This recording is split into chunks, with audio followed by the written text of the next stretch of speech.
1957 সালের যুদ্ধের সময় যে মির্জাফর বেইমানি করেছিল সিরাজদৌল্লাকে হারাবার জন্য।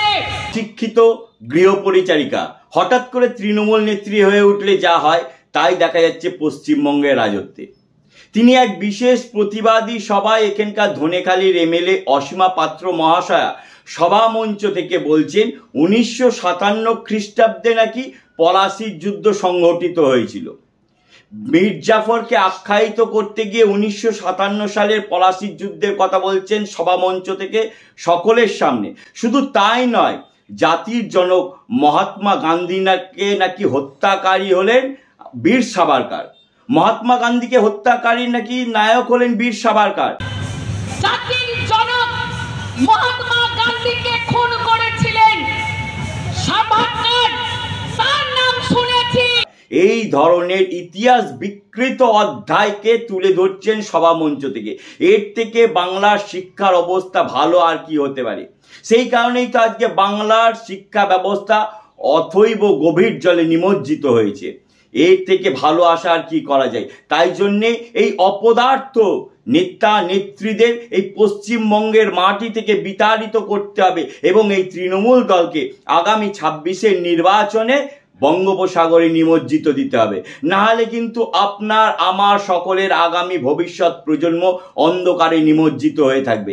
এই ধরনের নেতা নেত্রীরা যদি আজকে বিভিন্ন সরকারি পদ অলঙ্কিত করে থাকে এবং সামাজিক ব্যবস্থার দায়ভার স্কন্ধে চাপিয়ে চলে, তাহলে যে পশ্চিমবঙ্গের রাজত্বে অশিক্ষার যে এক মেঘ ঘনীভূত হবে তা নিশ্চয় আর বলার অপেক্ষা রাখে না।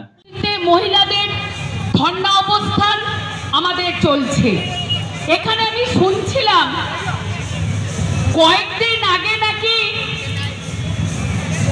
বিজেপির এক নেতা, যাকে বাংলার আমরা দেখিনি, ইতিহাসে পড়েছি, একটা মির্জাফর 1957 সালের যুদ্ধের সময় যে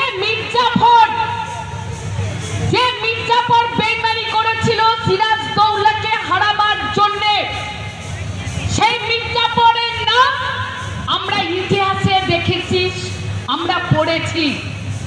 আর একজন জাতির জনক মহাত্মা গান্ধীকে খুন করেছিলেন সাভারকার, তার নাম শুনেছি।